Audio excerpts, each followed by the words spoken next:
Selamat pagi anak-anak. Bagaimana kabar kalian? Sehat selalu ya. Dan kamu harus rajin belajar.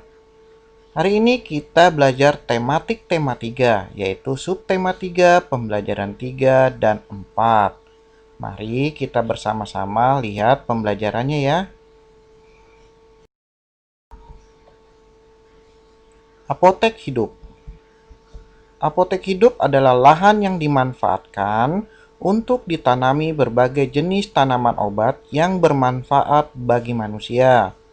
Contoh tanaman apotek hidup yaitu jahe, kunyit, kencur, sirih, salam, dan lengkuas.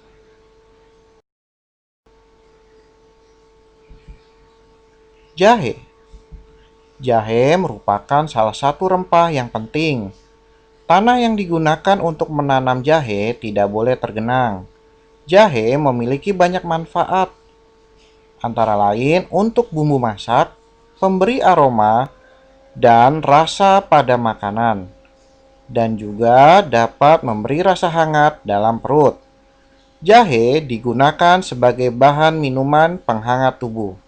Jahe juga banyak digunakan dalam industri obat, minyak wangi, dan jamu tradisional. Berikutnya kunyit. Kunyit merupakan salah satu jenis tanaman obat atau rempah. Kunyit biasanya dimanfaatkan untuk bumbu berbagai makanan. Selain itu, kunyit dimanfaatkan untuk berbagai macam penyakit dan untuk membuat minuman jamu. Kunyit berkhasiat untuk antimikroba, pencegahan kanker, mengatasi penyakit MAH, menurunkan kadar kolesterol, dan antioksidan. Kunyit ditanam pada awal musim hujan. Kunyit tumbuh subur di tanah yang gembur dan di bawah sinar matahari yang cukup. Berikutnya kencur. Kencur digunakan sebagai bumbu masakan yang digunakan untuk membuat sayur bening. Kencur merupakan salah satu jenis tanaman obat. Manfaat dari kencur antara lain sebagai obat influenza, masuk angin, sakit kepala, batuk, dan kesleo. Kencur juga dapat dibuat minuman, yaitu beras kencur. Kencur mudah ditanam pada lapisan tanah yang tidak terlalu kering, tidak terlalu basah, dan cukup sinar matahari. Tanaman obat keluarga pada dasarnya merupakan sekumpulan tumbuhan atau tanaman yang dipetik untuk dipakai sebagai bahan pembuatan obat herbal untuk mengobati penyakit. Tanaman-tanaman yang memberikan efek pengobatan tersebut bisa dibudidayakan sendiri di rumah atau memetiknya karena banyak juga yang tumbuh liar. Berikut beberapa tanaman obat beserta khasiatnya untuk mengobati penyakit. Daun seledri. Seledri digunakan untuk penyedap makanan yaitu sop atau sebagai sayur lalapan. Selain digunakan sebagai bumbu masak atau lalapan, daun seledri biasa digunakan sebagai bahan pembuatan obat tradisional. Seledri sebagai ramuan pembuatan obat herbal bertujuan untuk mengatasi banyak penyakit seperti asma, kencing manis, masalah sendi, rematik, menurunkan tekanan darah, batuk, dan mata kering. Belimbing. Nah, buah yang satu ini tidak asing ya bagi kamu ya. Pasti kamu pernah melihat dan memakannya. Belimbing adalah buah yang mempunyai cita rasa asam dan manis. Belimbing mengandung banyak air sehingga banyak diolah menjadi minuman yang menyegarkan. Pada bagian buahnya terdapat banyak sekali kandungan vitamin C. Orang yang mempunyai masalah pada ginjal disarankan untuk banyak mengkonsumsi belimbing karena pada buah ini terkandung asam oksalat. Sebagai orang yang mempunyai kolesterol tinggi atau diabetes, tidak boleh mengkonsumsi buah ini karena mengandung gula tinggi.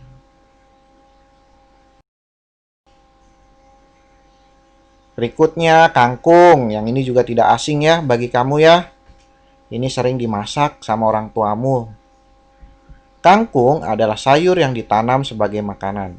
Kangkung diolah menjadi tumisan atau cak kangkung atau bumbu tauco. Hampir seluruh bagian tanaman kangkung bisa dimakan, namun pada umumnya batang dan daunnya yang bisa dimakan matang atau mentah. Kangkung dapat menyembuhkan penyakit asam urat, saraf lemah, sakit kepala, insomnia, sariawan, sakit gigi, sembelit, dan cacar air.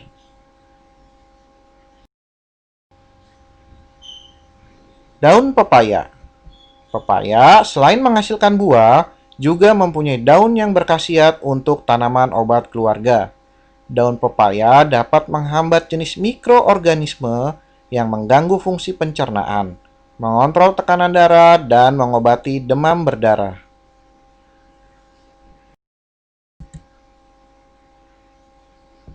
Daun sirih. Daun sirih mempunyai kegunaan sebagai tanaman herbal untuk mengatasi penyakit batuk, sariawan, sakit gigi, dan mimisan. Daun jambu biji. Daun jambu biji dapat menanggulangi masalah diare. Berikutnya, kayu manis. Kayu manis adalah rempah tradisional yang digunakan manusia sebagai bumbu penyedap masakan. Kayu manis dapat dikonsumsi sebagai suplemen untuk berbagai macam penyakit seperti jantung, radang sendi, dan perut kembung.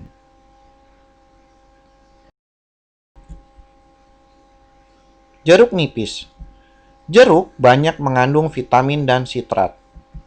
Jeruk digunakan untuk penyedap masakan, membuat minuman, serta campuran jamu. Tanaman obat keluarga jeruk nipis dijadikan herbal alami untuk mengobati batuk, amandel, demam, radang tenggorokan, sakit gigi, dan tekanan darah tinggi.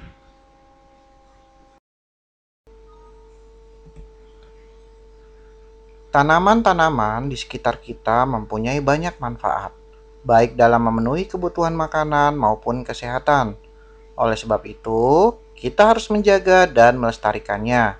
Kita tidak boleh mencemari lingkungan agar manfaat tanaman-tanaman tersebut dapat terus kita rasakan.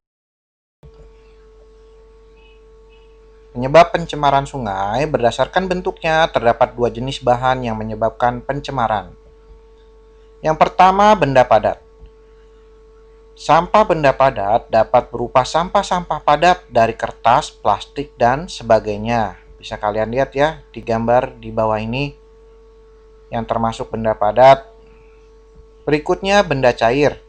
Cairan ini akan langsung bersatu dengan aliran air yang dicemarinya. Nah, kalian bisa lihat ya, benda cair yang dapat mencemari sungai yaitu sabun atau air bekas cucian baju atau air bekas cucian piring.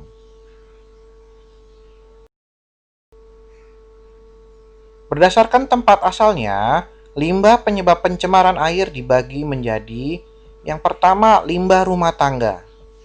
Contohnya air sabun, air bekas cucian. Berikutnya, limbah industri. Contohnya sisa produksi yang bermuatan zat kimia. Biasanya ini ya kalau yang dari industri biasanya zat pewarna pakaian ya yang langsung dibuang ke sungai. Berikutnya limbah pertanian. Contohnya penggunaan pestisida yang berlebihan. Dan yang terakhir limbah aktivitas pertambangan. Contohnya sisa-sisa hasil pertambangan.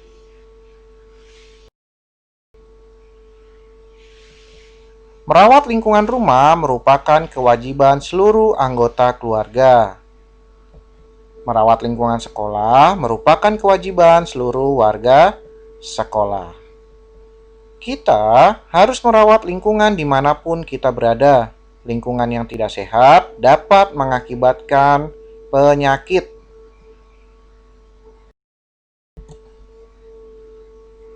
Kegiatan yang sering dilakukan masyarakat untuk merawat lingkungan sekitar yaitu kerja bakti, memperbaiki saluran air, selokan, gotong royong.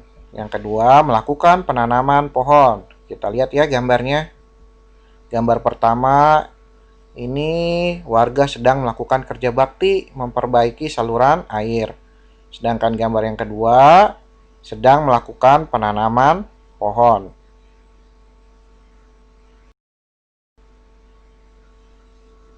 Cara kita menghindari dari lingkungan yang tidak sehat antara lain. Yang pertama, tutup hidung jika melewati tumpukan sampah. Yang kedua, tutup hidung jika melewati tempat yang berdebu. Yang ketiga, membuang sampah pada tempatnya. Dan yang keempat, jangan membiarkan sampah menumpuk berhari-hari. Beberapa hal yang harus dilakukan agar lingkungan terawat. Yang pertama, jangan biarkan sampah bertumpuk sampai berhari-hari. Yang kedua, buanglah sampah pada tempatnya. Dan yang ketiga, tidak membuang sampah ke selokan atau sungai yang dapat mengakibatkan selokan itu menjadi mampet. Dan yang terakhir, tidak merusak atau mencabuti tanaman yang ada di sekitar kita.